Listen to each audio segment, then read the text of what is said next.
jurisdictional private wealth management, and she is a certified financial analyst with obviously many years of experience. She's been working with ultra, not just high net worth individuals, ultra high net worth individuals. Ope, you tell us about that later. She's been working with them in wealth creation, management, and transitioning.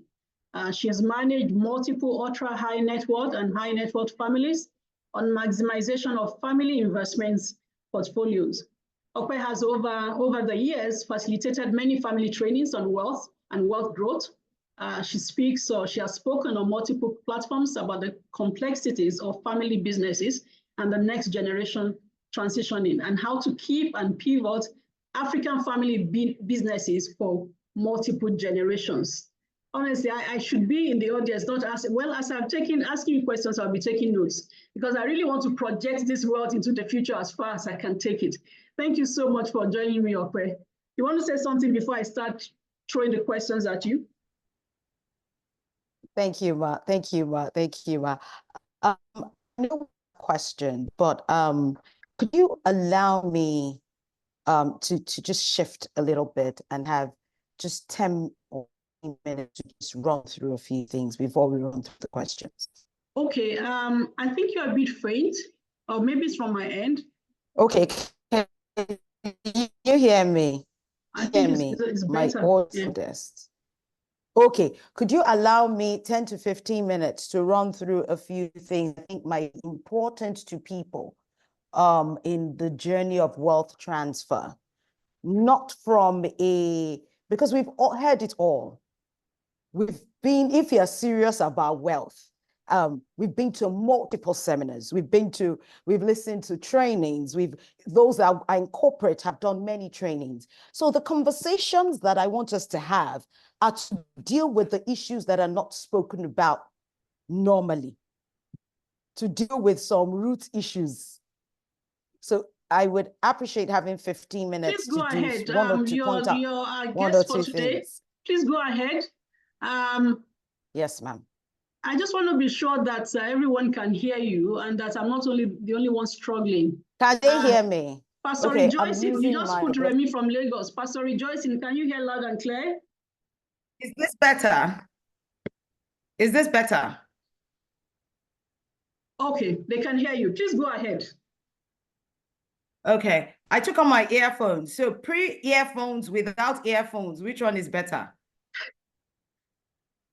Tunji says they can hear you. They can hear you. It's probably okay. Somebody says without. Okay, great. Okay, they said without is better. Okay, fantastic. So when it comes to wealth creation, wealth management, or wealth preservation, there are actually three buckets to wealth. You're either creating wealth.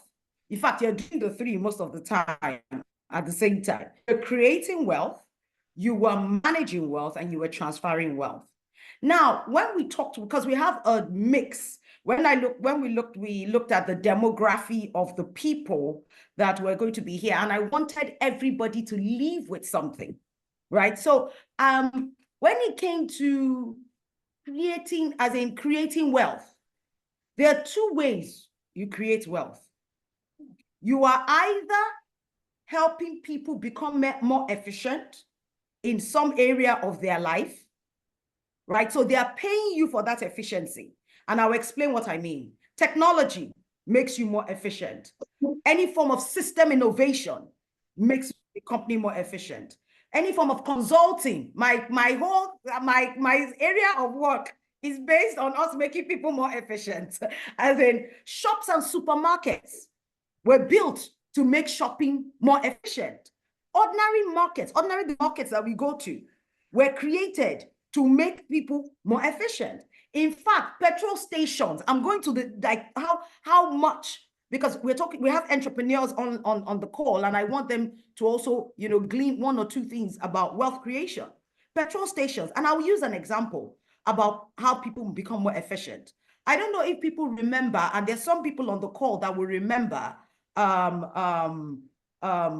that once upon a time in Nigeria, you would have to book for diesel. And then before you get the diesel, it would take them forever. You would have to, and then a young man came up and said, I can bridge the gap, right? I will get the diesel and I will deliver it to yours. And he delivered it faster. And and that was the beginning of his wealth journey. His name was Femi Otedo. That was the breakthrough that he had.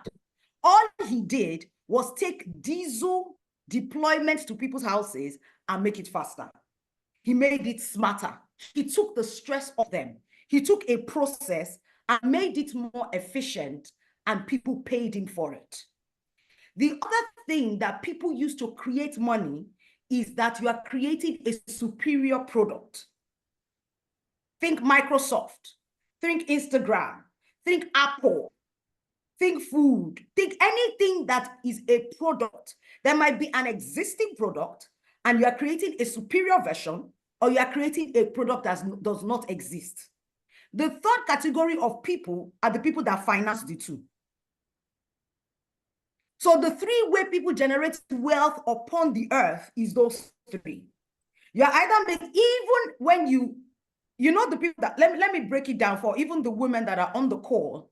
You know how sometimes when you're working, especially when I used to be banking, the schedule is so crazy that sometimes my married colleagues with children would say, I need somebody that will cook soup. That's that, and they would collect it and put it in their freezer, and they would pay a lot of money. That is somebody that just made the process more efficient and is being paid a lot of money just to make it efficient. In fact, when I'm doing business strategy and I'm gisting with my friends that own shops, and sometimes they have, mom and pop shops in their area, I say to them, what is in your small product line? As in, have you looked at the demography of your immediate environment and said, what would make life easier for these people? Because once you have in your shop what makes life easier according to the needs of the people in that area, everybody ends up coming to your store. Right? So there are three ways I want to repeat, because we're talking about wealth generation. So there are three ways people usually generate wealth. You're either creating something, a product or a service. It's usually a product. Or you're providing a service in some way, either through a platform or personally, that is making people more efficient, or you're financing it. Now, a lot of wealthy people, what they do is after they have created in their own niche, then they take part of their money and finance other people. Because imagine what happened to the person that started financing Steve Jobs, or the first set of people that financed Jeff Bezos. Or as Papa, I like to call him Papa Warren Buffett would say, when Barclays was looking for funding, right? Or when Coca-Cola needed money, right? You understand? So there are people that part of how they make money. In fact, the process of financing is a whole experience in itself, which we don't have time to really deep dive into, because we'll be talking about investors doing private equity type financing, you finding a friend. But let me know, we don't even, because I said 15 minutes. So let me jump from wealth creation. And I just want to tell you, if you're on the call, you fall in this bucket.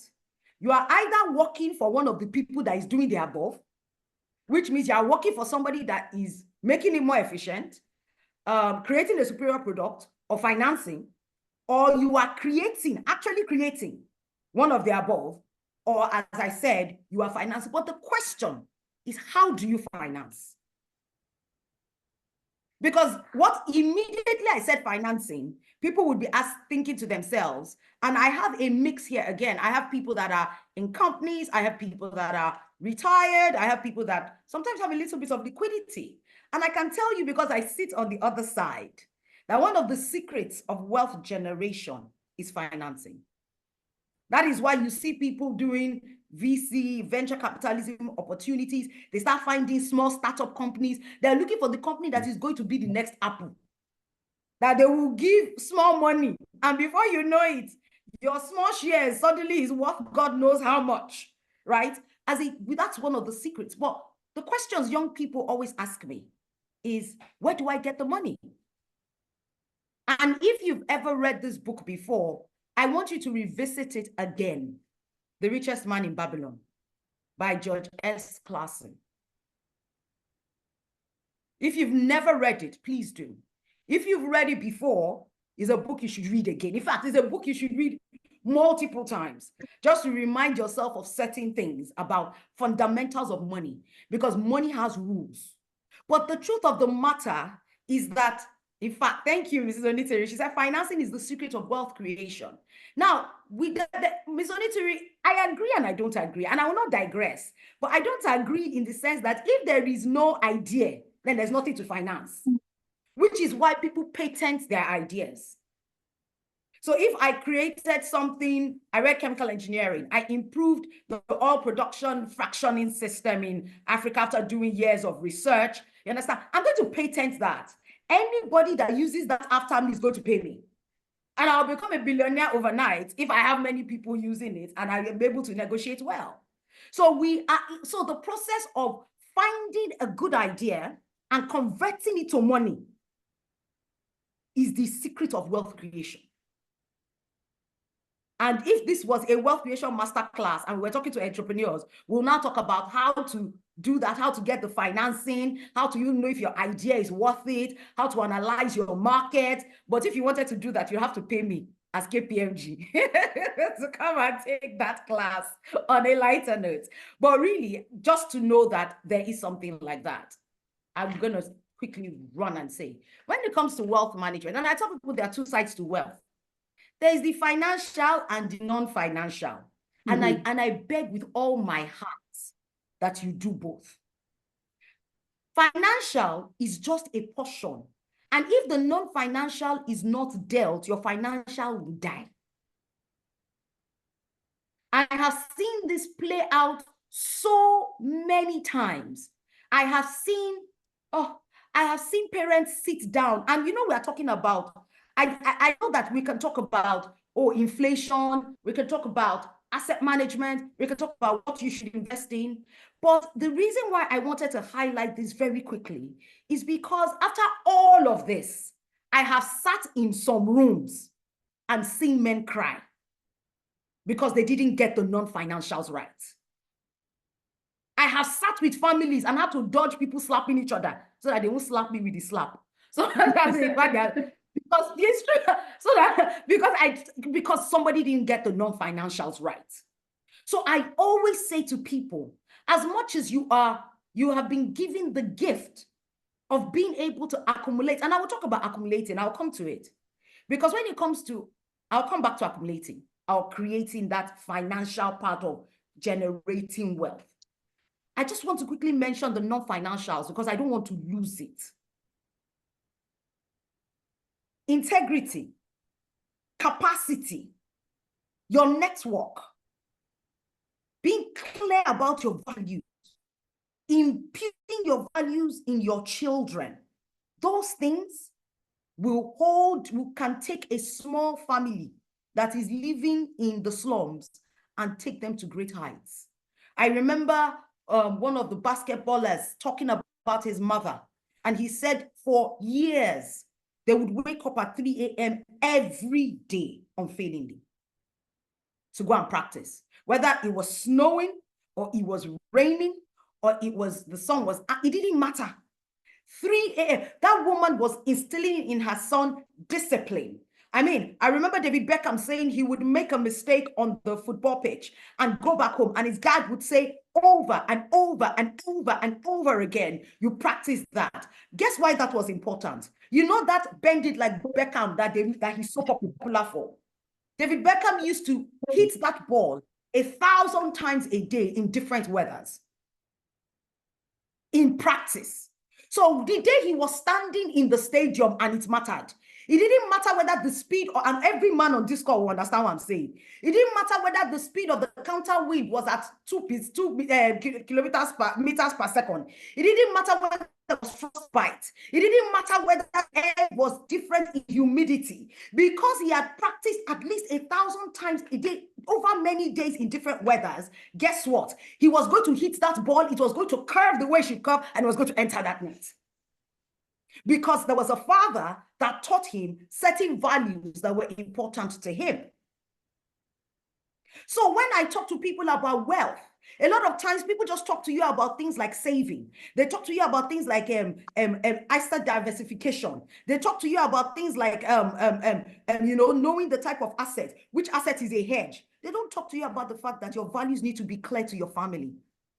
And they don't talk about the fact that your capacity is what generates your wealth. And your capacity is also non-financial, because there's an intellectual part to capacity, there's wisdom part to capacity, there's emotional intelligence to capacity, there's etiquette to capacity, and there's communication to capacity. Etiquette, I'll give an example of etiquette when I say to people, you enter the room of some of the richest people in the world. Maybe you went to the Ambani wedding a few weeks ago, and the Ambani wedding was all over the internet. And you see somebody in her huge diamond and ruby necklace, and she's telling you she bought it for $3.5 million. And you're saying to her, you mean you spent $3.5 million on a necklace? Couldn't you have spent that money better? Now, you forget, and this is just the little things we say about etiquette. Let me flip it for people, and I flip it for people. I say to people, your friend comes to your house.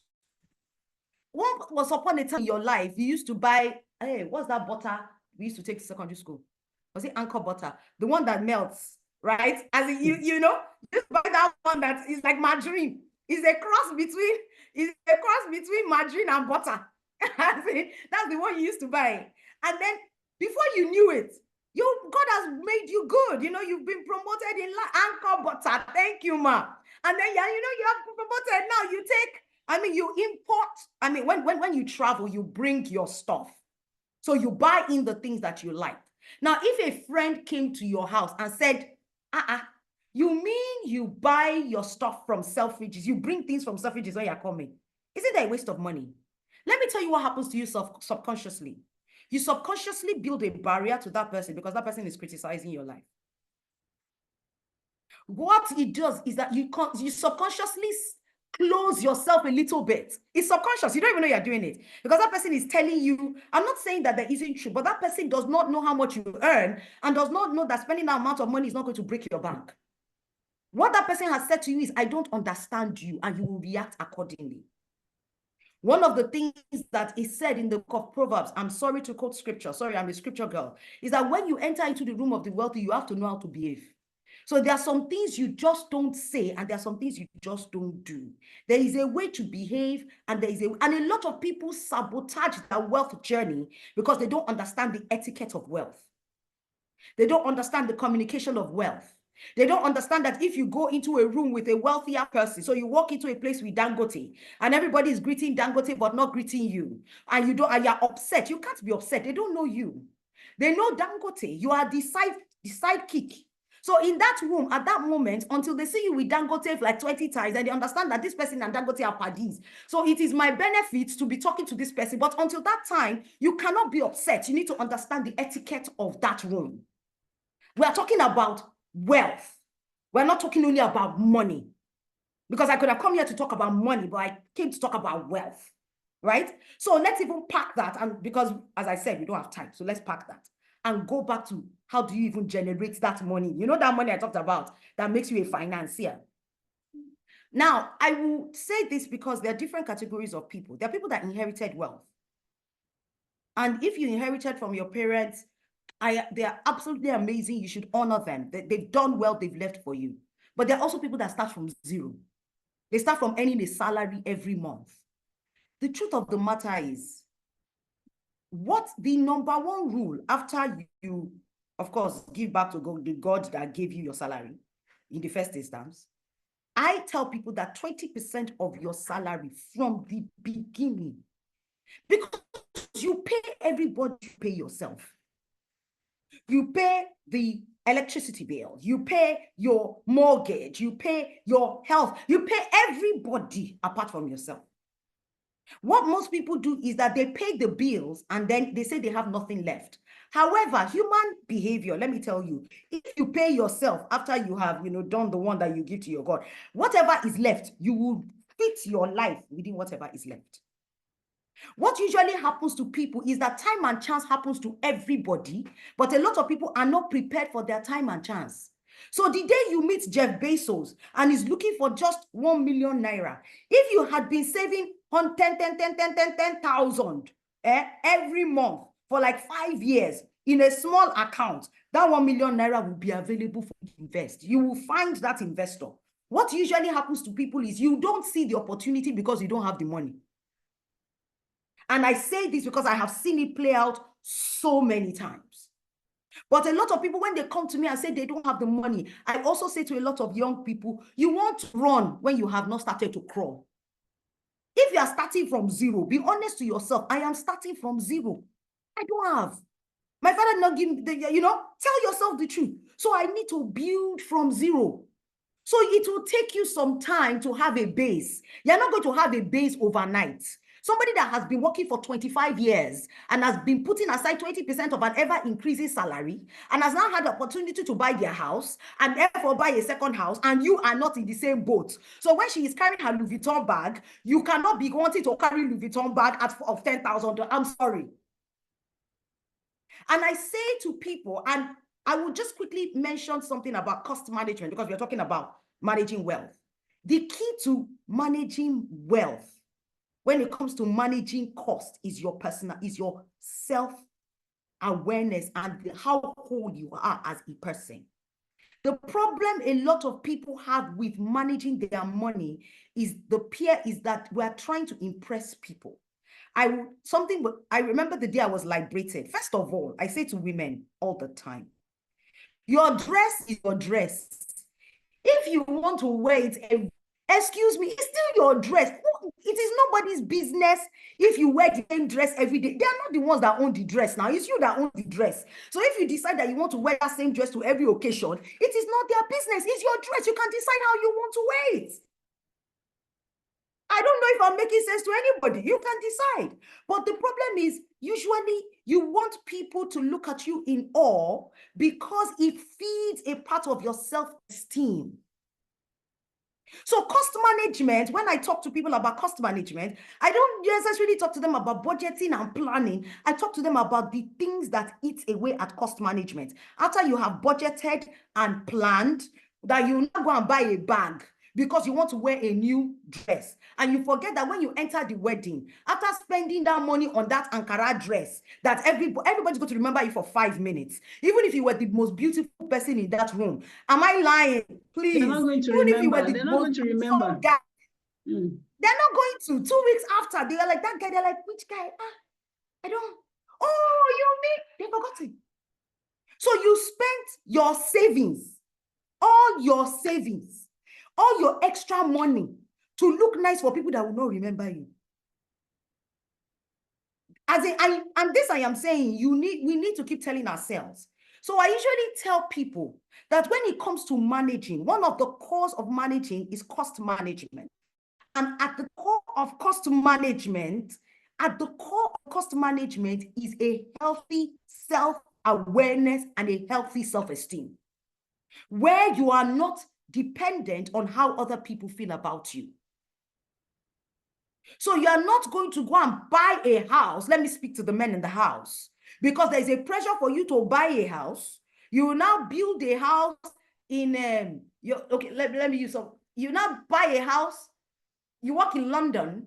You have pressures to buy a house. You now move you and your wife work in central London. You move your family out of central London. You buy a house far, far, far. Please, how far can we go? Oxford, somewhere very far, where you spend 3 hours on the road because you want to build the inner satisfaction that you own and live in your own house. There's nothing wrong with owning and living in your own house. But I learned from a very wealthy man many, many years ago. Why don't you first buy to rent before you buy to own? Why don't you first generate a source of income from your real estate? That time, why don't you now buy your house where you like? Where your wife will not be giving you side eye every week. Do you understand? Because she just did 3 hours. By the time she came back, it was almost 10 p.m. By the time she looked after the children, packed their bag for the next day, it was 11:45, and then she wanted to sleep. And then you went, no. She's angry. She's permanently angry because she's tired. Because you wanted to own a house. Whereas you could have bought a house, good. rented that house, good. But the peace of mind of having a happy wife and your children going to good schools by living closer to your place of work. So you still have an asset that if any problem happens, you can move into, but you have also used, also still been able to manage your home. Because remember, we talked about the non-financial aspects of wealth. Thank you, ma'am. Furnishing your house to a reasonable standard. In fact, I tell people when it comes to furnishing your house, why do you have to furnish at a go? Why can't you furnish systematically? If it takes you 5 years to furnish your house, is it not your house? If it's the sitting room that you people want to do first, and other people are, and you have a particular standard, then do that one. Buy your TV, rest. Right? The realities. And I will just land. There's so much more I can say, but I know there are questions. I will just land by saying to you, when it comes to wealth, please, when it comes to wealth transfer, and I'm stopping here so that we can answer the questions. When it comes to wealth transfer, I tell a lot of people that a lot of people cannot do wealth transfer by themselves because wealth transfer is a very emotional journey. When you want to transfer wealth effectively, you have to sit down and look at the reality of your family. I do wealth transfer for people. It is when we start talking about wealth transfer that men break down and tell you, I have 4 sons. I brought them up the same way. There's that one. I don't know what's wrong with him. Can't keep a job. I'm the one paying the school fees of his children because I don't want them to be less than their cousins. Let's deal the real life issues. I don't understand the core values of my children. I built a business for 40 years. And my children, all of them are living abroad. They told me they're not interested. That is, sell it. Sell what? Is that not what paid their school fees? Real issues. Your children don't, some people, they need to have a whole arbitration meeting because they've hurt their children so much in the journey of building their career and moving all over the place, which is not bad in itself. You were trying your best. But you see, I'm sorry I couldn't be there in a meeting can be so wholesome for even a 35-year-old man. Where your daddy sits and says, I know that I missed your graduation ceremony because I was having a board meeting. I'm really sorry. I really wanted to be there. And if that hurts you, I apologize. It can heal a deeply, badly wounded relationship. And if you are from polygamy here, or you were brought up from a polygamous family, you know how complicated it can be. And I'm saying this because I'm talking to Africans. So there are people that the man, he can't even share his wealth because he doesn't even know where to start. Because he doesn't want to favor anybody at the expense of somebody else. So he's confused. So rather than actually facing everybody, having honest conversation, which is emotional because he now has to face, or she has to face the fact that, you see, sorry, because we're talking about wealth, we're not talking about just money. I want to say something to the parents in the room. Please, if you tried your best and that child has not turned out the way you wanted, it doesn't make you a failure as a parent. And I'm saying this because a lot of people do not do effective wealth transfer because to do that, they have to face the fact that in their mind, they think they are failures as parents. Because that child, one child didn't turn out like everybody else. Sometimes all for some, which is always very, very sad. I will land here. We could literally take it step by step. If I had a whole hour, we would break it down. But I know we have questions, so I'll just land here so that we can deal with the questions. I hope I have helped somebody with the few points that I have made in the last, I think, about 25 minutes. And I said, you hope you have convinced us and not confused us. I can see a lot of, thank you so much, Ope. I can see a lot of comments in the chat box, but most of them have been sending a comments to just host and panelists, Pastor Remy and Mrs. Onitiri. It would be good if you can share subsequent comments with everybody. Please share your comments to everyone, not just to the panelists. Yes, Ope, and Mrs. Onitiri here is very short time, but we do have some questions for her, and I'd like to go to that. Thank you so much, Ope. One of the things that Well, while introducing you, one of the things I said was that you've worked with very high net worth individuals, and that experience came out in the past 25 minutes, what you've been saying. I wanted to ask you, because you've spoken broadly and generally about some pathetic situations that you have seen. Do you want to share with us some mistakes that you see parents making? And I'll share one. I was on a panel to judge an event, and I was sitting beside somebody who is, you are muted, beside somebody who is very wealthy. And I just asked him, just casually, if he had done, estate planning and all of that. And he said he doesn't care. And very wealthy, when I say very wealthy, even owning radio stations and all of that. And he couldn't be bothered. So can you share, in addition to such errors, because I also know how long it took me, to convince my father to make a will, before he died. I even linked him up with a lawyer, and my father was quite educated. He wasn't an illiterate, he was quite accomplished and educated. But I don't know for what reason he just didn't do that. Can you tell us some of the mistakes that you see people making when it comes to wealth transfer? You use the word effective wealth transfer. So apart from parents feeling that they failed, in parenting, what other things do you see them doing?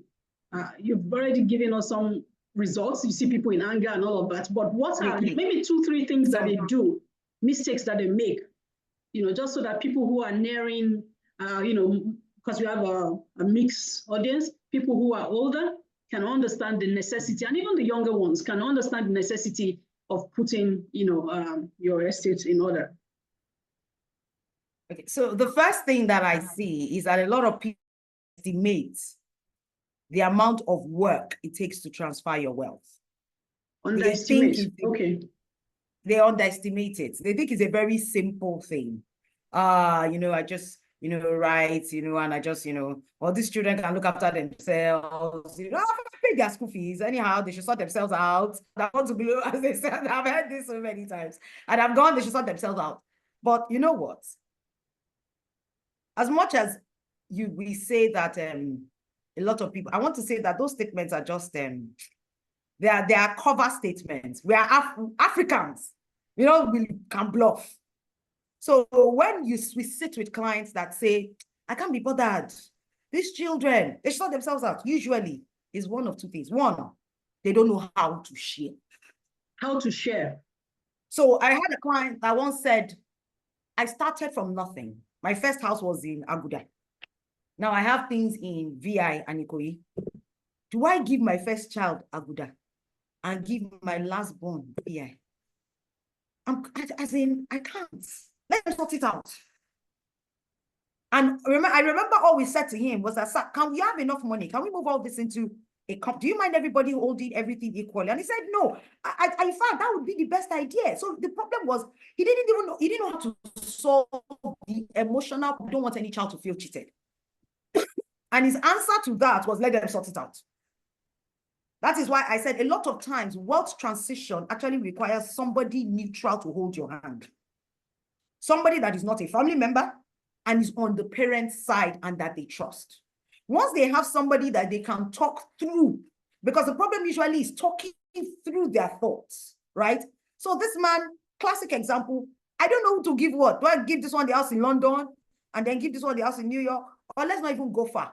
Who do I give which shares? As in, I can't process. I can't. There are 2 children, they should equally share. Whereas if somebody was holding your hand that was an expert, they would have said, can we have a roundtable discussion with the children? If you have a good relationship, do they want it? They don't want it. Because if they don't want it, as painful as it is to face that reality, it is better to face it, sell everything, I tell to my clients, cash out, and go on a trip around the world in your yard and be enjoying your life ministry. Go and spend your money. You worked hard for it. Since they don't want it. But they don't want it. They all live in the US, the UK and Canada, Singapore, Dubai, right? And you have all these assets in Nigeria. They've only been home since how many times in how many years? They're not interested in your house in Oshogbo and your house, the house that you built on your father's land in Ile-Ife that you know that it was your father's last wish and it was, you built it at that time, you were so proud that you're so proud of that house, they're not interested. They don't want. So if they don't want the house in Ile-Ife, put it there. When we pass, I'll not turn it into Airbnb. Let people be staying there. Let's find a solution. So I will say to it, a lot of Africans bluff. But underneath the bluff is actually a lack of, a lot of times it's not knowing what to do. It's perhaps fear as well. Not knowing how to share. Less of fear. Yes, and a lot of fear. A lot of fear. As in, so you know how when they have gone, even if they read the will or they share the asset and somebody is upset, they are not there. They have now joined the clouds of witnesses. So they are very okay to not be there. But to have that face-to-face, and I encourage everyone on the call, please start having conversations with your children so that you are not disappointed. So that you know what to keep and what not to keep. Yes, thank you very much, Ope. Thank you. You know, there are so many elements to the conversation. You know, we said grow your income, invest well, you know, and then wealth creation. And like, you know, I shared the demographics with you. There are different people around the call. I do also have some, you know, of my mentees who are much younger, who haven't really built up this wealth that we're talking about transiting and, you know, retaining into the future. I know that you talked about, and I do like, you know, your starting point saying that, you know, the best way to grow wealth is to offer service or a product that is attractive and, you know, get someone to finance it. If we have more time, maybe I would ask Pastor Nii to talk about leveraging down the road. Anyway, so we want to talk about income now because I can see a question already. And I think that question is, you know, alluding to the illustration you gave earlier on of, you know, moving ideas and making it become money. Somebody's asking, how do we finance these ideas? And then I want to add one, I want to, you know, expand the question further because like I said, there are some young people around the call that are just starting off in life. Now, often people think that they cannot, or well, let me not put it that way. Can my young friends around the call grow wealth by just relying on salary? I like that question. Warren Buffett says anybody who is earning salary from, you know, or working for salary is one step away from poverty, you know, the way he says it. And you called him grandfather or Pa Warren, whatever you called him earlier on. So the question is, can we grow wealth from paid employment, from earned income? So to every young person in the room, I will tell you again, go and read The Richest Man in Babylon. 101 of wealth creation. Just start with that because there's so many things that are highlighted to money, right? So I'll start with the young people, then I'll go to the financiers. For the younger ones, first of all, money does not grow overnight. So there is no get rich quick scheme. Yes, there are opportunities that come that people flip. But if you know the people that have sustainable money, it did not grow overnight. What usually happens to a lot of people is you earn 150,000, 20%. I tell young people, save 20%. After you pay the 10%, okay, 20% of 150,000 is 30K. 30K over 12 months is what? 360,000, right? So in 1 year, by saving 30K, you have saved 360,000 plus interest. Maybe you end up like close to maybe like 380 something or, you know, thereabouts. We don't have you can't do the compounding. Guess what? It's going to take you a little bit of time. Let me first make debunk. So from your salary, if you consistently save, right? It will take you a bit of time to get to the place where you can now start to diversify or invest.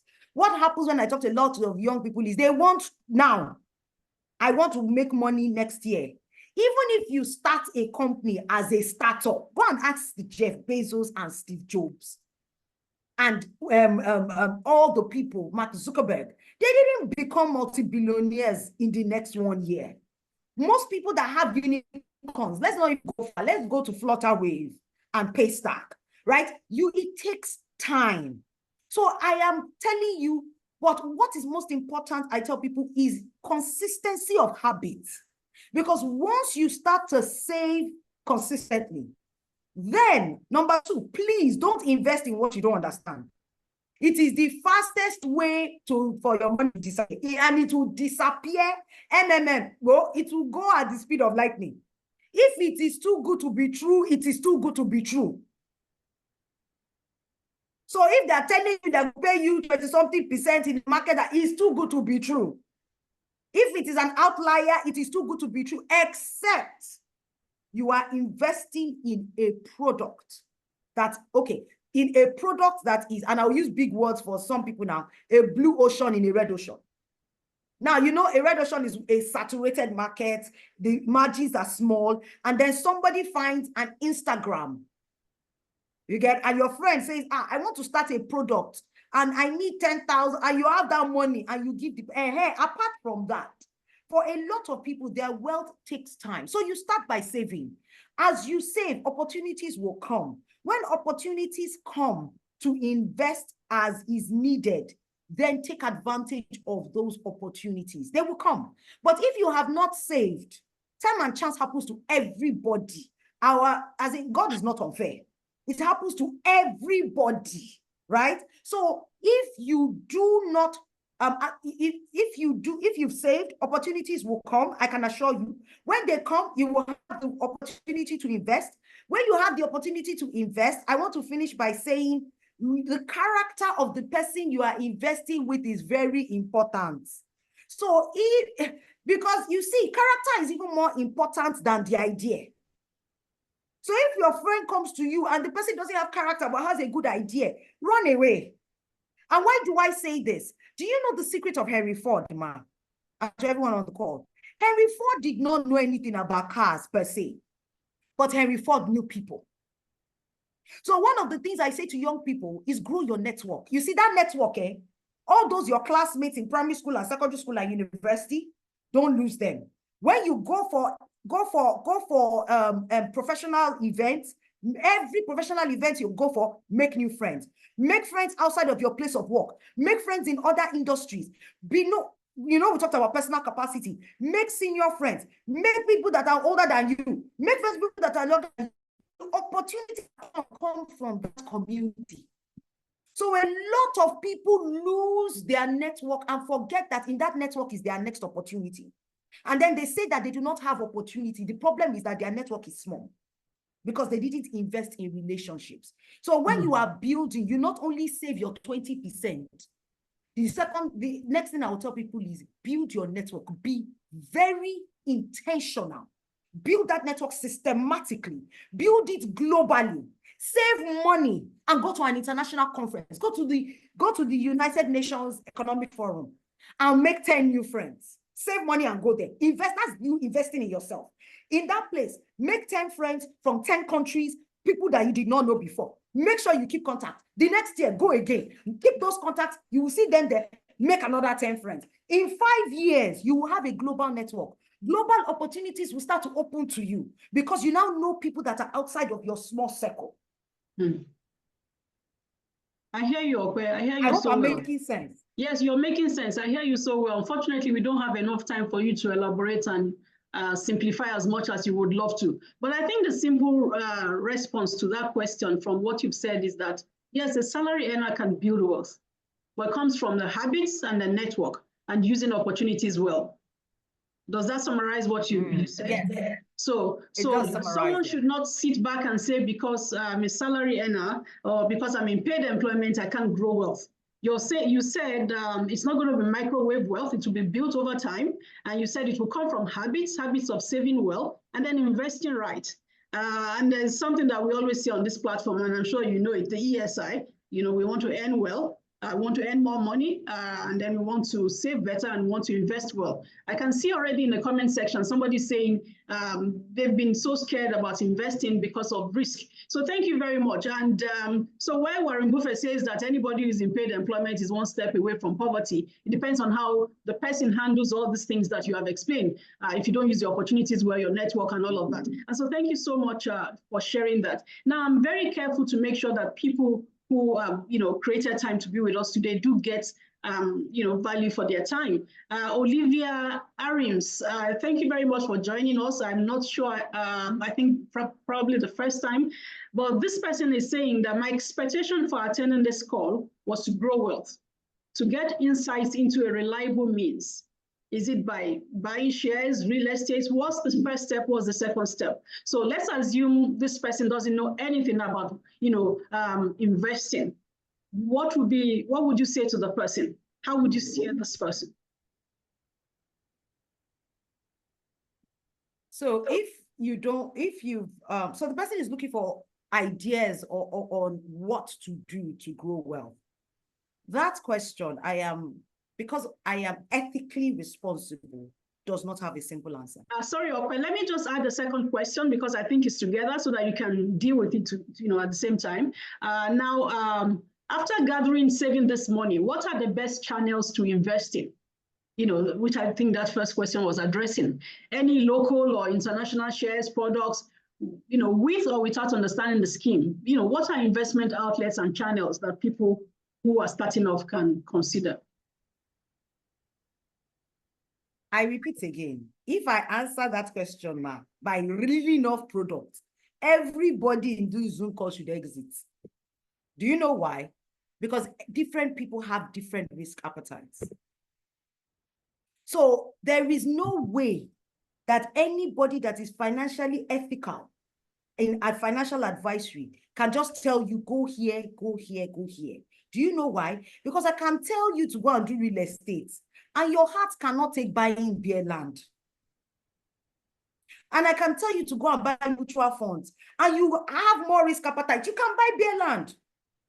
So the truth of the matter is, this space is not enough for us to actually unpack how you grow your wealth. However, I tell people there are fundamentals. One, rich people always have liquidity. I tell people, always, because time and chance happens to everybody. They always have that money that they can flip. I've seen it so many times. I want to sell it. We don't have time for examples, but rich people always have liquidity. Number two, understand the product. Do not leave until you do not even do one kobo until you understand the product. If you have to go and do Google for Dummies, for Dummy series, understand the product, ask questions. Because I could start talking to you about the fact that real estate is supposed to be a hedge against inflation. But if I say real estate is a hedge against inflation, and then I start telling you buy real estate here or don't buy real estate there, you might be the kind of person that says, I cannot buy real estate. I only want one house and an extra house. Women are like that. Women like security. So every husband in the house, your wife's number one mindset is, let's have our whole house so that if anything happens, we'll be all right. You understand? So don't be upset when they start putting pressure. But I want to be clear that your risk profile determines what you invest in. So a friend will take money and go and give somebody that is starting a business, and men do this and their wives. I have a lot of interesting conversations. I manage money. He took 70% of our savings and gave his friend that is doing a startup business. Even if that money is going to yield in 5 years, why would he give 70% of our savings? The reason why that is causing a huge ruckus in the house is because the risk profiles are different.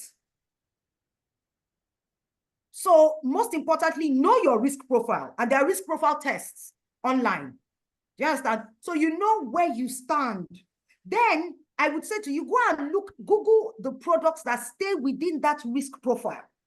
So if you are a medium risk person, what kind of product should I be looking at? If I like high risk, what kind of product should I be looking at? And then sit down and actually understand what that product means. I'm trying to help in a way that does not backfire. Because if I tell you to go and buy something and that product plummets in price and you do not understand the fundamentals, you will say that you came to finance coach and Ms. Kamalafe brought somebody that told you to go and buy. No, we're not asking for specific financial advisory here. I think you've generalized sufficiently for Olivia. And what I would just add is that, I'm taking a cue from what you said. You need a financial advisor to help you and I don't know if you're in Nigeria, most banks now have the departments, and it doesn't cost you anything. They'll speak with you and they will advise you on what is available, and they will ask you the questions Ope is talking about, your liquidity requirements and your risk profile and all of that. But maybe just to add to what Ope has said, there are three markets that we always say if you have money, you should invest in. You look at the money market, the capital market, and the real estate market. And you're right, Ope, not everybody is ready to invest in the real estate market. But if you do have sufficient money and you don't have any limitation and you just have that big block of money that you want to invest, you can look at those three markets. There's so many questions here for you, Ope. Somebody is asking about black tax. And I think we should, because, there are some people who are not based in Nigeria around the call, but most of us are Africans, so we do understand this question about black tax. Let me just get to it quickly. Omowumi, thank you for joining. I don't know where you're joining from, but you are the first of 3 daughters. I'm the first of 4 daughters, so we're friends. And she says, how do we handle black tax in wealth creation? I'm the first of 3 daughters, 3 girls with no asset left, just liabilities. So basically, I'm building from scratch. So what would be your recommendation? How should we handle black tax? Because, we have culture, we have responsibilities and all of that. Okay, so I think I wanted to say something. Okay, from UK. She's joining us from UK. Yeah. Okay, yes, I wanted to say something quickly on the investment, especially for new people, young people that are up and coming. Okay. Now, the thing about it is, I know you might be shy to go in. You don't even have the confidence to go in and go have a conversation with a banker. So don't mind Mrs. Komolafe and all those big aunties that are dropping in the chats. Gen Z, you know how we do it now. Google answers many questions. Google it, right? And then when you've had a little information, then you will have the confidence to walk into the bank. I know you might also not be able to get an independent financial advisor. You're not yet at that level. Because if you go there, they'll be like, how much do you have? But Google, there's so much information online. Go to Udemy and go and learn about financial, about different asset products. It's free online class. Nobody is charging you.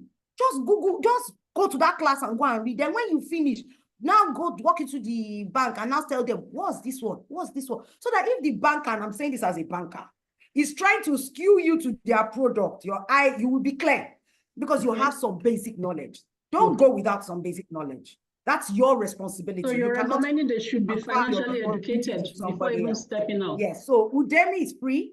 LinkedIn Learning is free. Google is free. There's so many online places that are free, and these are fundamentals that you can learn. Right. I just thought to mention that. Yeah. Thank you with regards to black tax. Yeah, please go on to with regards to black tax, my dear firstborns and those that live abroad, you are not God. See, I know that you want to help everybody. That's how you were brought up. You want all of them to succeed. You carry the weight, but guess what? You are not God. I tell them all the time. So what do I say to them? What do I say to all firstborns in all reality when it comes to wealth? You see that 20% that I talked about? Please pay yourself. Pay yourself, then help according to what is left and what you can afford out of what is left. The only salary you have is after you have paid yourself. Don't add your 20% to the money. Do you understand what I'm saying? So if you are earning how many £1,000, save your 20%. Then when everybody starts asking for funding, you do what you can do. Because guess what? I understand that the pressure is a lot, but guess what? Your siblings actually have the capacity to do more than you think they can do. In fact, you will be shocked that a lot of them in the end have more savings than you. Yeah, you are spending money to look after them. Yeah. And they are saving their money. You see, there's something happens. I was putting 8 million. You'll be like, you mean you have 8 million? Even me, that you're asking for money. I don't. Because you've carried it. So please, your 20% that you're starting with, put it aside. Anything that is left is what you're working with. That is the money you have. And after you've paid your bills, right, then you can help. You must help. Why? Because a lake that is not flowing becomes stale. So one of the things that makes wealth increase is when you sow seed or when your water flows. So we even talk to people about legacies and philanthropy and community impact and all, and you'll be amazed. So you must flow. You must flow. Your siblings must grow so that they can stand on their own. But it is out of what is left after your 20%. I think I should land there. There was an entrepreneur, Ma, that asked about tying your idea to funding, and I haven't answered that question. Yeah. How can they generate the capital to turn the ideas into funding? So if you're an entrepreneur and you have an idea, first of all, there's funding in so many places in the world. The problem is that nobody funds an unstructured environment. Well so said. You don't have audited financials, you want funding, you're wasting your time. You don't even have an advisory board, you don't have any structure, you want funding, you're wasting. Even if it's a supermarket, they want structure. So when you go to, if you approach, because funding there are angel investors, there are institutional investors, there are more structured investors, right? The private equity firms, the VC firms. But what they look for, the VC firms will look for track record. They'll look for the fact that your business is to a semi-extent established, to a little bit. For your angels, your angel investors and your family investors. The angel investors are your family, they love you, they give you small money. I also want to say I just feel so strongly to say this. Please, women, I say this to women when I'm training women. Women say to me sometimes, oh, my husband doesn't give me money. I business again. I say to them, it's not his fault. He's giving you money 4 times and 4 businesses failed. He feels like this one is going to fail. Because you have not proven to him that you have the capacity to turn around the business. So you need to bring something different to the table, because we want to help each other. We don't want to say the surface things and not address the real issues. So you did 4 business, you opened supermarkets, you sold something, you did this, you did that, all of them, 0. You've spent all the money. The thing has crashed and you're coming again. Of course he's upset. Or vice versa. Do you understand? Sometimes it's the other way. Of course the person is upset.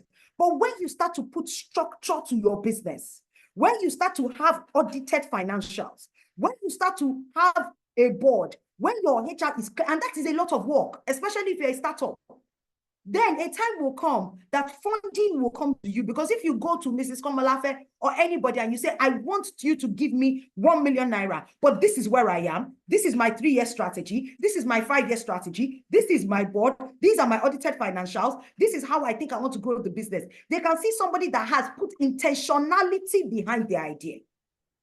Then even people will fund you. The problem is a lot of people do not put intentionality behind their idea. So it is just an idea and your business is all over the place and nobody's going to fund that. I hope I've not been too harsh. No. Because I think this all the time. The truth is not always so pleasant in the ears anyway. And when you go to the gym, they say no pain, no gain. So we love it. Yes. Bring it on. We love it. I am going to try to wrap up. Unfortunately, I had a bet with someone who is always on my case. And I said we'd finish at 1. And the gentleman said, I'm watching you. Apparently, he didn't know that Ope would come so loaded. Anyway, I have a question for you, Ope, because, you saw the list earlier on how people, people from all over. Dr. Awusoya, I think, is joining us from Saudi. So many people from Canada, someone from South Africa, UK, and I think I saw Blessing from Russia. So, many people, I don't know how they got there. They might be citizens of where they are. But let me use the general word that we have now. Brothers and sisters that have jackpot. How is it a good time for them to invest back home? What would you say, if they're interested in investing back home? And I'm not asking you to be specific here. We don't give specific, advice. That's not what we do. Just generally, if there's a professional or someone living in Canada who has some free money, would you encourage that person to invest back home, and in what? Is it a good time to look back and change a few dollars and get it into Naira and do something? So, and I understand your position because of your responsibility in the office. If it's something you don't want to talk about, it's fine. It's very fine. Extremely, absolutely fine. I'm thinking of how to answer it because at the back of my mind is always the ethics of advisory, which must be done in a way that does not harm anybody. Absolutely. Investing back home is a function of what you're investing in. It's really that simple. The core of investment, you always know, is to buy low and sell high. That's the fundamentals of investment. Buy low, sell high. Or buy lower, sell higher.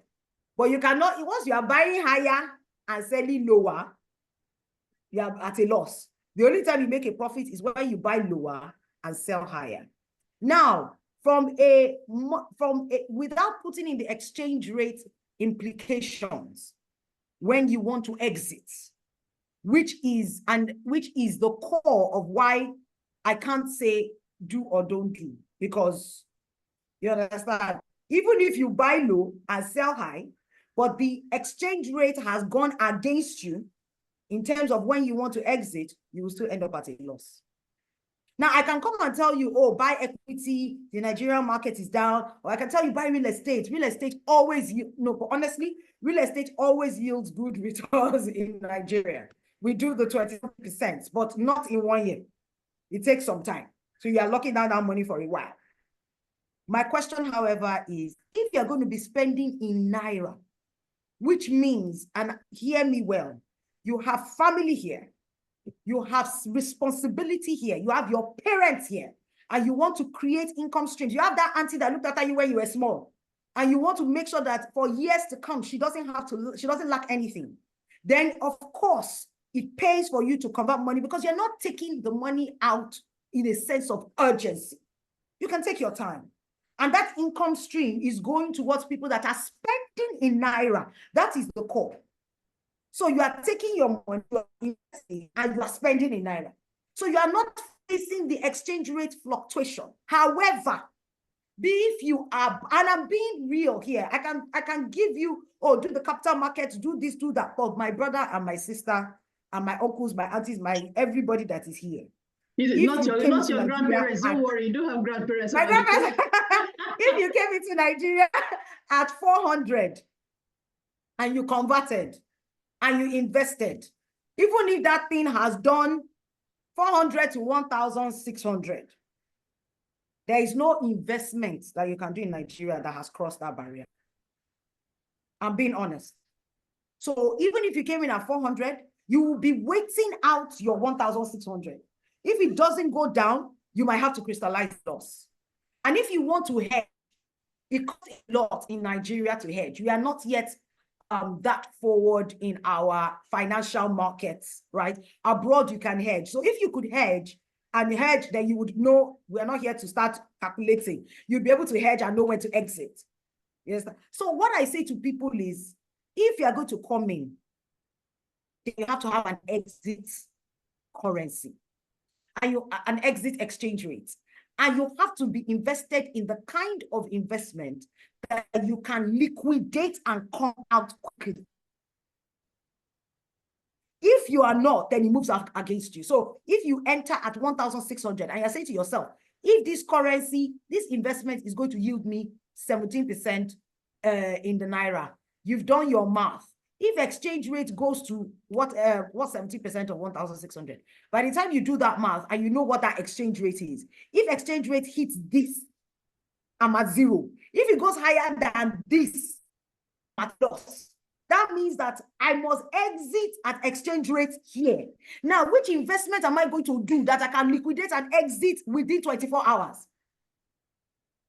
If you don't have that investment, you can answer yourself. I don't need to say more than that. I could have gone the more professional route, and talked about, invest here, but no, those are not the fundamentals. No, we don't. I won't try to shy away from that, okay? We'll try to be careful not to, because at the end of the day, we don't have the specifics about everybody. So we just generally give what are the opportunities, what are the the general guidelines. And I do hear you. What you're saying is, if you have Naira exposure, it's fine if you want to invest locally, because you would still need to spend the Naira locally. Perhaps you have emotional reasons why, maybe you're the only son, or maybe like my sister, who is the first of 3 daughters, you want to show that your father did not have a son, does not matter. So you want to put this beautiful house in the village so that they'll remember, and know that your father didn't have sons, but you're a daughter that is doing so well. So if you have such exposures, then just giving an example, or if you need to maintain someone back home, then you want to invest in Naira, is what you're saying. Yes. I don't understand what Pastor Remi's comments. Maybe there's a missing word.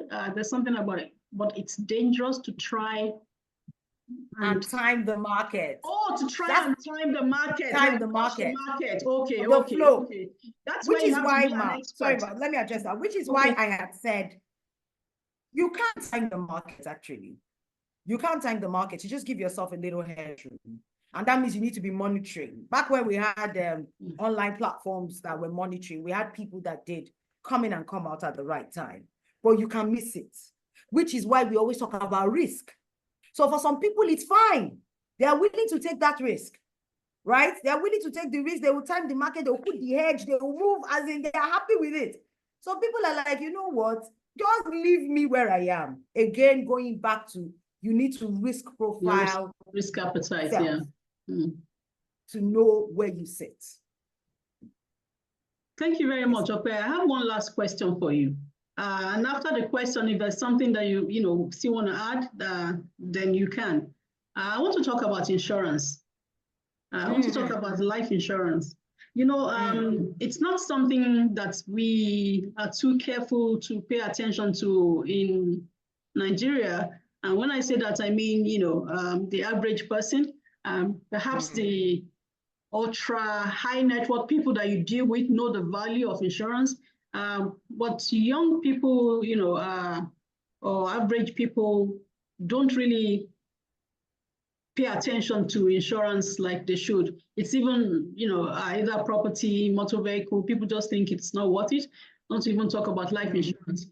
But you and I know that outside Nigeria, people use life insurance as a way of building wealth and talking about generational wealth creation and all of that. Do you want to share something about that? So I always tell people that it's because to talk about insurance and making creating wealth. Insurance, people don't do insurance because they don't know how. First of all, our insurance market again is not as deep as those in certain countries. So the expense is not as wide. But one of the things that I tell people that you can use life insurance for is managing your inheritance tax transfer. Your inheritance tax. So you see, and that is why a lot of people use it offshore. So there are people that actually, it's a hedging risk management tool, actually. I should say hello to her especially. Let me not be shining my teeth too much. As in, but it's a hedging risk management tool for a lot of people. But it is also for a lot, especially life insurance. A lot of people use it, especially outside Nigeria, to create the wealth that they use to manage their inheritance tax. Yeah. Because you're gaming the system, actually. If my inheritance tax, okay, let's give a classic example. You bought a property in the UK many years ago at around $50,000, £250,000. Now it's worth £3.5 million. The capital gains tax, your tax bracket is like 40%. You can already calculate the money. Calculate how much is going on there. So what people do is they calculate when we're building portfolios for people offshore. And then we buy insurance that will pay that cover if anything happens to you. So that your family members do not need to go and find that money when they want to transfer your assets. You get what? So the money, so the life insurance company pays them in event of your demise, not whoever's demise, right? And they pay them the money that is equivalent to what they will use to transfer the asset. Another thing that people use insurance, use insurance for, and this is for people, especially I say to people that have their children, and I'm giving practical examples at an older age, right? Education. So some people buy education insurance as an annuity, right? To say that if anything happens to me, this child will go to school like this, like this, like this. Right. So there's so many, those are just two examples of how people can use insurance that they don't even think about in terms of education, in terms of life insurance. That car one, let's not go there. It's when they hit your car that you will know that comprehensive insurance is a sweet It's deal. important. But life insurance really used in estate planning. We actually use it a lot in estate planning because a lot of people have a lot of wealth, right? And they need to transfer and they're going to incur that cost anyway. So I would rather pay an insurance company £20,000 to be able to get out that large amount tax-free or less reduced tax. Yeah. Yes, and because it's coming from insurance, I can't speak in categorical detail, but I do believe that there's a tax side to it. There is. In terms of when that money comes out. So you end up having more from a tax efficient and wealth transfer perspective. Does that really apply in Nigeria? Well, maybe not as much. The insurance companies probably have as one-on-one, but for those offshore, it's something you should really talk to your financial advisor about in terms of your wealth transfer strategy. And your Thank you very much, Ope. Thank you. I just wanted us to, touch it, scratch a little bit about it on the surface, and you've done that. And one thing that we've taken away from the conversation with you today is that Google is free. And ChatGPT is free. We should go and educate ourselves online. I thank God that most of what I'm doing is pro bono. I wanted to say, Ope, what will I be eating if you send all these people to ChatGPT and Google? But indeed, we need to be educated. No, don't worry, ChatGPT won't tell. But don't worry, ChatGPT won't tell them about self-awareness, and it won't tell them that the reason why they're spending so much money on their bags is because they need. And their wristwatches is because they have to work on themselves and how they see themselves. That GPT will say that. Somebody is already saying that we have to bring Ope back. I have one last question for you, Ope, and I would like to. Before I ask my question, let me see. Mommy Fola, I'm going to allow you to talk. You have a question? I think. Ask to unmute. Okay. Ask to unmute. Can you talk, Ma?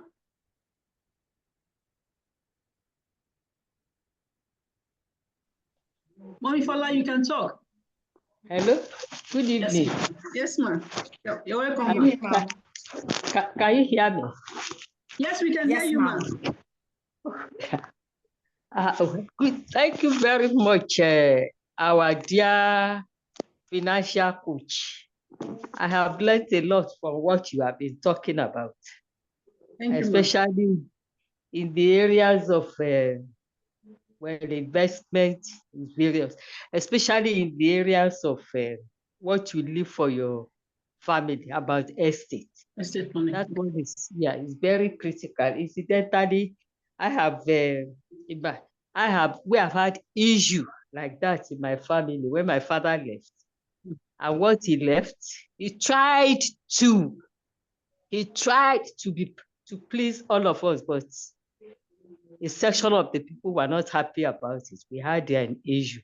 So this kind of issue taught my own brother a lesson. He had children. He had only one wife and a number of children. And the children was trying to tell the children, I have this, I have this. The children said to him, Daddy, you have educated us. You have done your best. Leave all those things you have acquired. Allow us to go and acquire. Go and sell them, enjoy yourself, go all over the world. We can take care of ourselves. So I learned another lesson from there. So this issue of estate, it depends. There are some other families that the problem is about not satisfied by the way the estate was done by the deceased. But the problem we have is that the owner had decided to allocate whatever he had. I mean, that's his choice. So I don't think the children should be crying and fighting themselves over it. Go and make your own and do it the way you want. You also said something like that.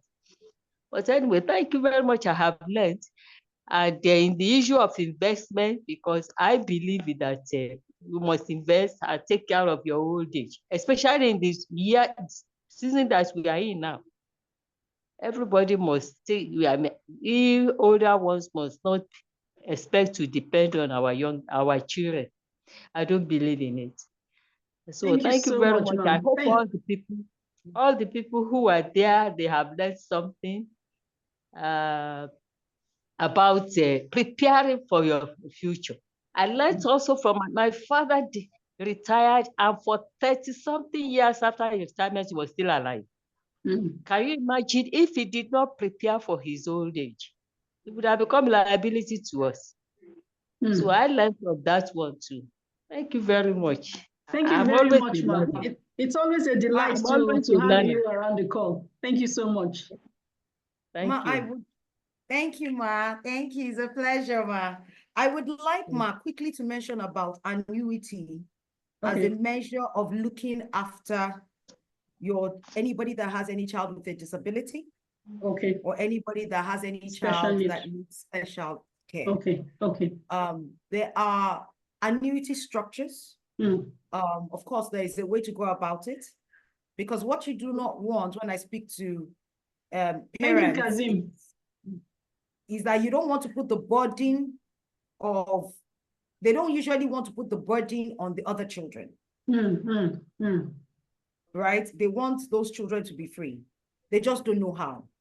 So this might not be even for anyone on this call, but in case somebody is talking to you and they have a special needs child, or a child with a disability, or a child that will need support for their lifetime, there can be conversations about the cost of that child living and about that monthly payment for 20, 30, 40 years, which would give the parent some level of comfort as to how that child is being looked after. This is possible. Have a conversation with your financial planner. If you're offshore, have a conversation with them. Things can really be structured that would ensure that that child is well looked after. I really just wanted to mention that. Thank you so much, Ope. Thank you so much. Like you said, it may not be for anyone around the call, but if I'm going to, important. Teach about this. Very important, because I've had real life experiences of a parent of a special needs child, passes on, who was very wealthy, but because of the relationship between the deceased and the spouse, the special needs child was exposed. And this is a true life story. And so when you were saying this, it was just, resonating with me, and I wish this person looked forward into the future. And it's not only even, special needs. Like Mommy Fola just said, if you plan your future, then you're not the black tax that Mo talked about. You're not anybody's liability down the road. You retire in dignity, like we always say, not being somebody, on somebody. We're going to wrap up soon. I have a question for Pastor Niyi, but I want to ask you this last question. I recently tweeted, I do this online, and I see you engaging sometimes. Thank you very much. You engage with my post. I recently posted that, I said, many people want to become wealthy, but instead of doing what wealthy people do in order to become wealthy, they stay broke by doing what broke people do. I want you to close with comments on that. What do wealthy people, these ultra high net worth people, in addition to the things you've shared with us, is there something else you want to add to that, or you just want to summarize? What's the difference? Why do they get wealthy, and why do some people just remain, why are others struggling? The number one thing we see that is common to a lot of wealthy people is that when their opportunity came, they were ready. They were ready. Somehow they knew an opportunity was there and they took advantage of it. And you will always meet somebody else that was in the same circle that did not get the opportunity. The second thing I say about them is their network. They're very intentional about their network. They keep their friends. They build new friends. They know how to enter some rooms. So they hear about opportunities before other people do. Wow. They surround themselves with people of like minds. So what happens is they banter about opportunities. I'm buying the house in Dubai. They say, hey, so they have those conversations. And if your friends are people that are looking for wealth like you, and they banter up and down, and everybody's looking for opportunities, the probability of diving into that is usually higher. A lot of times we make friends But we don't even have time to talk about friendship. Friendship and wealth is another journey entirely. I actually So have a question for you on that, but I put it aside, because we don't have much time. Yeah, I have a question on that. Opportunity. We look at opportunities. We look at network. I keep telling people your network, your children's network. Please, I'm appealing. Teach your children to network. Please, even if they are introverts, you don't have to be an extrovert to know people. Teach them. You are taking a lot away from them, because the day, that the higher you go, there's a place you get to in your career or in business that it's not about your technical skill, because it is a giving that you know what you're doing. It is about how many problems you can solve and how many doors you can open. So when you get to the stage where an organization knows that if we need somebody here, Ope knows that person. If we need somebody in France, Ope knows that person. If we need the next thing, they will move you higher, because you have the ability to open the doors that they need to be opened. So please, a lot of parents, wealthy people actually make this mistake. They go to the parties, they go to the functions, they make it a point of duty to honor people with their presence and do not teach their children these skills. And therefore, children should have leverage from their platform. But what happens is that other children that do not have that much exposure find out that works and then leverage. And you do not have to be an extrovert to build the network.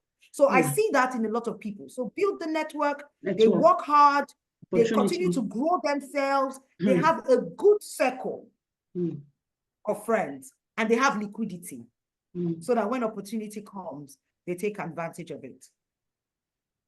Oh, and for the women, I'm taking notes, usually, I want to get richer. For the women, they say that the good support system is very important to growing your wealth. When I speak to a lot of women that I know that have wealth, that have done well, they had a good support system. A good support system means many things, but they did have a good support system. No, I'm not talking about a spouse, a good support system. Around them. Yeah. The question I was going to ask you, and please, thank you all. I still have 35 people around the call. Took me a while to get up there, and some of the things we're talking about, they're very important. The last WIMBI's London conference, I think I saw you online. Yes, Ope, you were online. I was. Yeah, I remember there was a question about people wanting to go into investments like real estate or whatever, and not having the startup sufficient equity to start or capital to start up. I was going to ask you, what would you recommend, or would you recommend such, clustering, in Nigeria? But you partially answered it, because you said earlier on, talked about integrity and the character of the people you're doing business with. But is this something, because I have some mentees, I have some mentees who have come together and they've bought, property, two siblings and two friends, they buy property that's appreciates in value. What would you say about that? Spot on. Why? Well, you remember when we were talking about the 30,000 naira that will become 360,000, that will become 5 million. If you have not been saving your 30,000, when it's time to cluster, what are you bringing to the cluster? Nothing. So that is why I can say opportunity will come. Once you are putting that money together, then you find a group of friends, 4 of you, 5 million, 5 million, 5 million, 5 million, that's 20 million. Buy a 20 million naira property, hold it, right? Please put a legal agreement in place. Think through the details, get a lawyer. Don't use word of mouth, please. And don't use church mind. Very ugly. Don't use church mind as well. A proper legal agreement, and 3-4 people come together and buy assets. Yes, definitely. Definitely. Very definitely.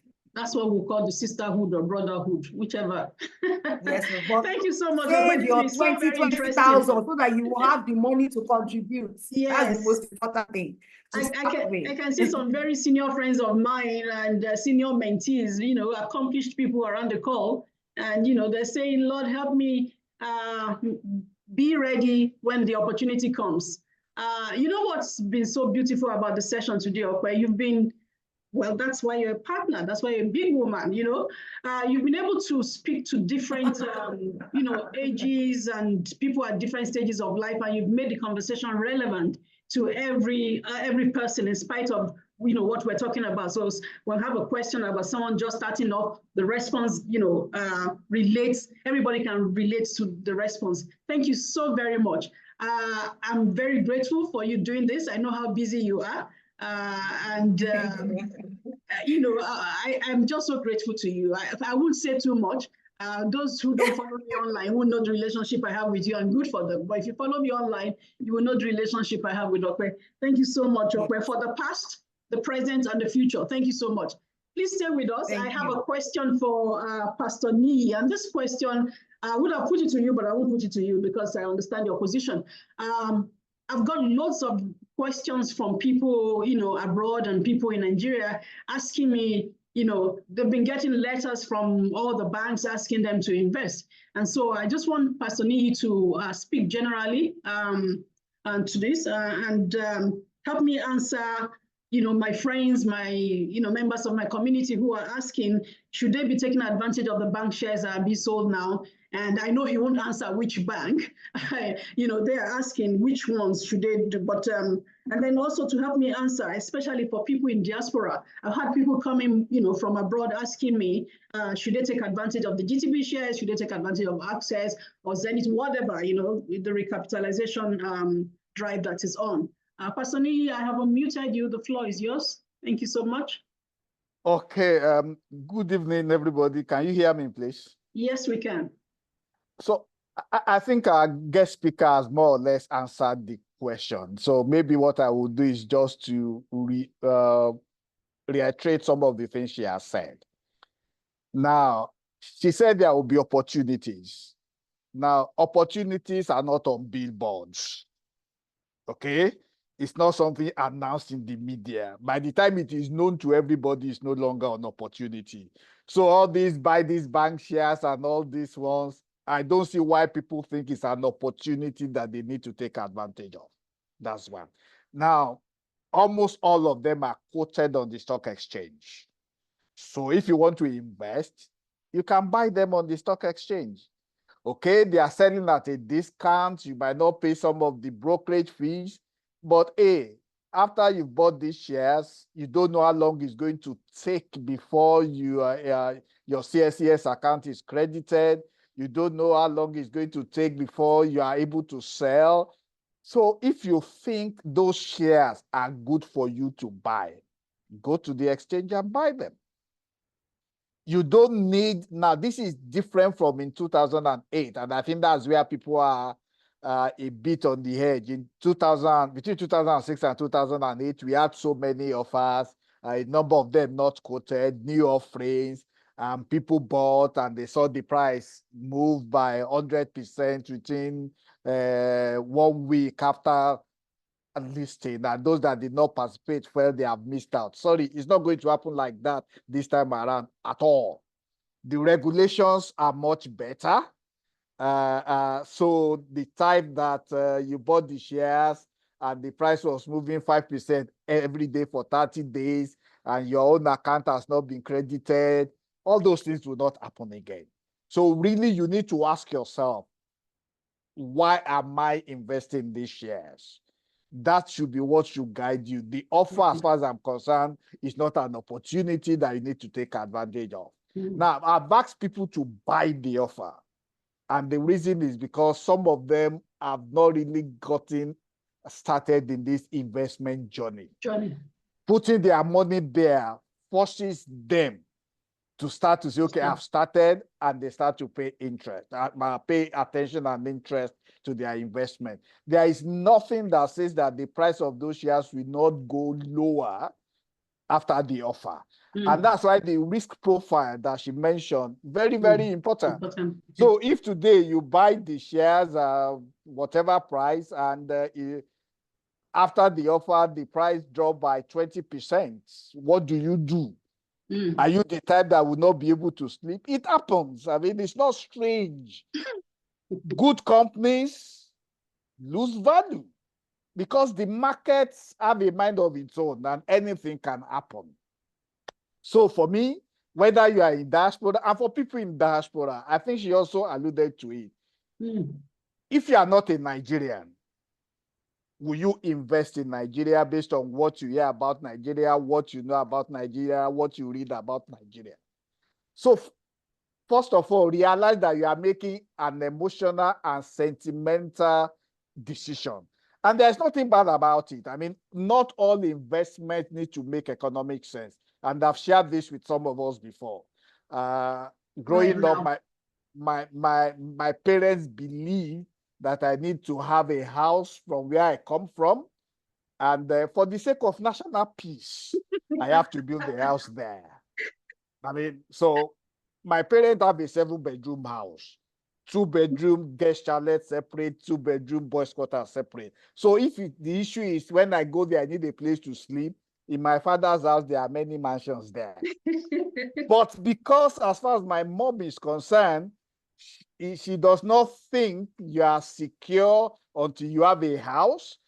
Just to solve that problem, a decision that does not make any economic sense at all was made. So your decision to invest in Nigeria might be out of sentiment, might be out of emotions. There is nothing bad about it. But if you are making a purely financial decision, then except you're in that situation that she mentioned where you have local expenses that you have to make, why do you want to expose yourself to exchange rate risks? Having said that, there are people who have taken the risk and they've benefited out of it, even with the exchange rates. But is it what you want to do? Because I can give you examples. People bought Presco about 2 years ago at less than 100. Presco is now above 400, almost getting to 500. But those are isolated cases. So you were there, you were not interested. But those are isolated cases. I won't use the exceptions for you to make decisions. That would not be fair to you. So except really you have something attaching you to Nigeria, let your investments be tied to the expenses or the liabilities that you have. As much as possible, avoid exchange rate risks. Thanks. Thank you so much, sir. Thank you so much, Pastor Nee. For my friends around the call that see progress and see all the work, I can see comments. Mrs. Onitiri, thank you. You are such a big support. Saying well done to finance coach and all of that. I have some people that support me, that help me to do things right. Pastor Nee is one of them. And Pastor Mrs. Shoyonwo is also one of them. And I'm going to ask Mrs. Shoyonwo to help me to wrap up the session with some comments, and then help me give the vote of thanks, if there's anything like that for this session to Ope. Thank you, Pastor Rems.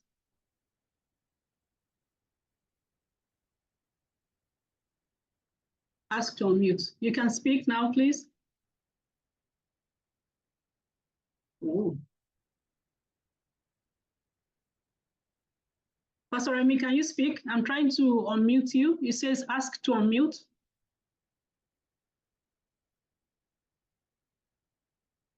Okay. Well, some of the comments around the call have been so, it just expresses everything. Everybody is so excited. The session has been very valuable and very useful. Thank you so much for giving your time and not holding back. I see Yada, thank you very much. She says you have to come back. Pastor Remy also had said earlier on that, yes, we need a part 2. They don't know how long it took us to have this session. Yeah, so thank you very much. And the comments, people are very grateful. Mrs. Pham says very enlightening, informative, and inspiring. So I'm very grateful, Ope. Thank you so much. I'm very grateful that you did this with us. The community, we just continue to pray that we can do things better, and that as many people as possible, can get financial education and then do the things that they need to do, and just improve things for themselves. Thank you very much on behalf of everybody around the call, the Finance Coach BK community, the mentors and mentees, and the friends, the financiers. Some people buy books for my friends. I thank you very much for spending your evening with us. Thank you so much. Thank you, Pastor Rems. I don't know why you couldn't speak. Thank you so much. I tried to unmute you. Thank you, Mommy Fola. It's always a delight to see you around the call. Thank you so much. And to everybody around the call, I am very, very grateful. Thank you. Dr. This is very educative. Yes, thank you, Ma. Thank you, Ma. Dr. Awosoya, thank you very much. I don't know if you joined from Nigeria or if you're joining from Saudi Arabia. If you want to say something, I can allow you to say. Adeshola, oh, Wale, SMP 35, thank you so much. Banji Ajilore, thank you for joining us. Blessing, Eji Micah, Emilia Bona, Enang Otu, Mrs. Farms, Ikuma Kwayo Ope Oduwole. Oh, Sister Joan, Nodion, so good to see you. Joshua and Nukegu, thank you so much, Kachi. Dapo, all the way from Canada, please send us some Canadian dollars. Thank you so much for joining. And Olivia, I hope we addressed your questions very well. Otherwise, please send me an email. I will grab Ope and we'll get you better responses. That's what I do. I will get you the responses and the details you need. Otne K, thank you so much for joining us. Mrs. Onitiri, you know I love you so much. Sister Rebecca, good to see you all the way from Canada. Sister Rhoda, oh no, she said I shouldn't call her that again. She actually did sworn affidavit too. Imagine. Sister Rogo, I'm happy to see you. Dr. T, thank you so much. I don't know, is this not Tunji? Which Tunji is this? Thank you, Tunji A, for joining us. I thank you all. You know, if I invite Ope and I don't have anyone around the call, then you'll be Ope talking to me. I will be talking to ourselves. So I always do appreciate you joining us, you all joining us. And being part of. And Mrs. Oshikoya, oh, I forgot to acknowledge you because you're listed as panelists. Thank you so much. Thank you for all that you do to support Finance Coach BK. Daluso, that's how you both say thank you. And the Hausa language will say Nagode. And the Yorubas will say Eshepupo. Thank you so much. I don't know how to say it in French. Okay, do you know how to say it in French? How do you say it in French? Is it not merci? Is it merci? Merci beaucoup. Yeah. Yeah, All right. I'm Please so watch out for our next program. Thank you so much. Thank you all for joining. I'm so honored. Thank you for having me. I'm very grateful. Thank you so much. Thank you. Yes, ma'am. Thank you. Bye.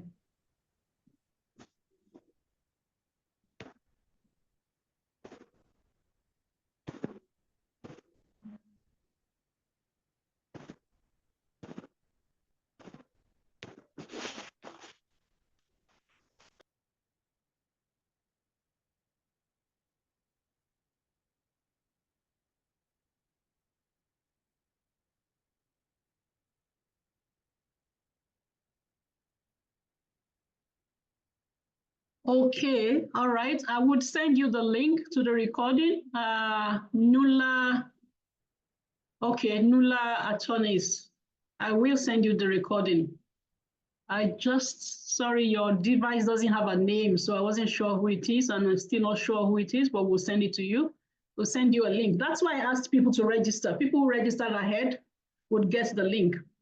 But I will post it also on my pages, and we do have a YouTube channel where it will be posted, to be uploaded to the YouTube channel. Thank you so much. Yes, Ms. Onitiri, I love you so much. Wow. Yes, those interested. Fantastic. Thank you so much, Pastor Neve. People are going to get copies of Richest Man in Babylon. If you care for a copy, send me an email, financecoachtoday@gmail.com, and you get a copy. Yes, Damilola, oh, thank you so much for staying to the end. You learned a lot. I love that. Pastor Awosoya, you joined us from, from Saudi. Thank you so much. And happy birthday to your wife in arrears. It's been a while, but still, hug her for us. Yes, Eji Michael, always a delight to see you. Mr. Rebecca, yes. Mr. or Mrs. or Miss Abiola, thank you so much. Yeah.